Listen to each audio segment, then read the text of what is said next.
ભારત આદિવાસી સંવિધાન સેના દ્વારા ભરૂચ જિલ્લાના ટ્રાઇબલ એરિયા ઝઘડિયા વાલિયા નેત્રંગ તાલુકામાં તૂટી ગયેલા ડામર રોડ બનાવવા બાબતે ભરૂચ કલેક્ટરને આવેદનપત્ર સુપ્રત કરવામાં આવ્યું હતું। ભરૂચ જિલ્લાના ઝઘડિયા તાલુકો વિવિધ કુદરતી સંપદાથી ભરપૂર તાલુકો છે। ભરૂચ જિલ્લાની 90% ખનિજ સંપત્તિ આ તાલુકામાં આવેલી છે।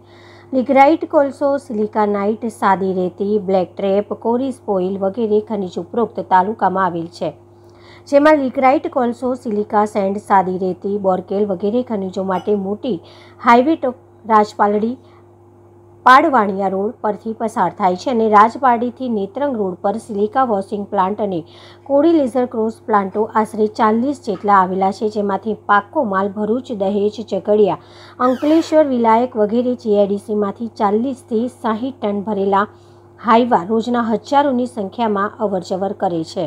આ ખનિજ સંપત્તિ આદિવાસી ટ્રાઇબલ વિસ્તારની છે, જે રકમમાંથી 50% રોયલ્ટીની રકમ અને 10% ડીએમએફ ફંડમાં આ વિસ્તારનો વિકાસ માટે વાપરવાનો હોય છે, છતાં સરકાર દ્વારા આદિવાસી વિસ્તારમાં પ્રત્યેક ઉદાસીન વલણના કારણે આ દિન સુધી 10% બીએફએમ પણ કે 50% રોયલ્ટીની રકમ આ વિસ્તારના પાકા ડામર રસ્તાઓ કે બીજા વિકાસના કામોમાં વાપરવામાં આવતા નથી, જેથી સાયબર વિસ્તારમાં રહેતા લોકોને રોડ રસ્તાના અભાવે મુશ્કેલીનો સામનો કરવો પડી રહ્યો છે। સાથે સાથે અકસ્માતોના પણ બનાવો આ વિસ્તારમાં વધી રહ્યા છે, ત્યારે તાત્કાલિક ધોરણે આ રોડ રસ્તાના કામ કરવાની માંગ સાથે ભારત આદિવાસી સંવિધાન સેનાના સભ્યોએ ભરૂચ કલેક્ટરને રજૂઆત કરી વહેલી તકે રોડ રસ્તા સહિતના વિકાસના કામો વિસ્તારમાં કરવામાં આવે તેવી માંગ સાથે આવેદનપત્ર પાઠવ્યું હતું।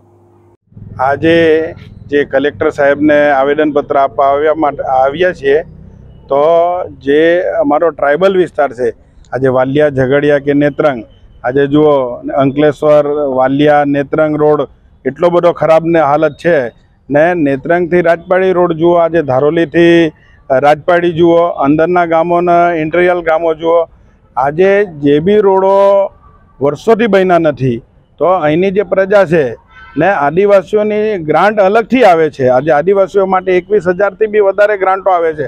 આજે ગુજરાતમાં તમે જુઓ 50 તાલુકા છે આદિવાસી, એમાં 3 તાલુકા તો અહીંયા જ છે, તો એટલું બધું ખનીજ નીકળે છે ને આદિવાસીઓ માટે જે 21,000 ઉપરની જે ગ્રાન્ટ આવે છે, તો સરકાર એ ગ્રાન્ટો ક્યાં વાપરે છે?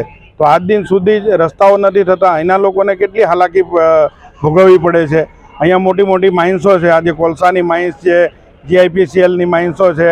આજે એટલા માટે અમે બધા અહીંયા ભેગા થઈને કલેક્ટરને રજૂઆત કરવા માટે આવ્યા છીએ ને કલેક્ટર દ્વારા રાજ્યપાલ અને સરકારને રજૂઆત કરવા માંગીએ છીએ કે ભાઈ આ રસ્તાઓ બનાવો અને અહીંની પ્રજાને ત્રાહિમામથી બચાવો। જે શિક્ષણ માટે, બહાર જવા માટે, આજે આરોગ્ય માટેનો સવાલ છે, તો એમને જે હાલાકી પડે છે અને જે અકસ્માતથી મૃત્યુ થાય છે, તો એ ઘણા મૃત્યુ લોકો 2 મોત મરે છે, તો આ સરકારને કેમ દેખાતું નથી આ બધી વસ્તુ? તો એટલા માટે આપણે આ સરકારને કહેવા માટે કલેક્ટર દ્વારા આવેદનપત્ર અમે આપવા માટે આવ્યા છીએ।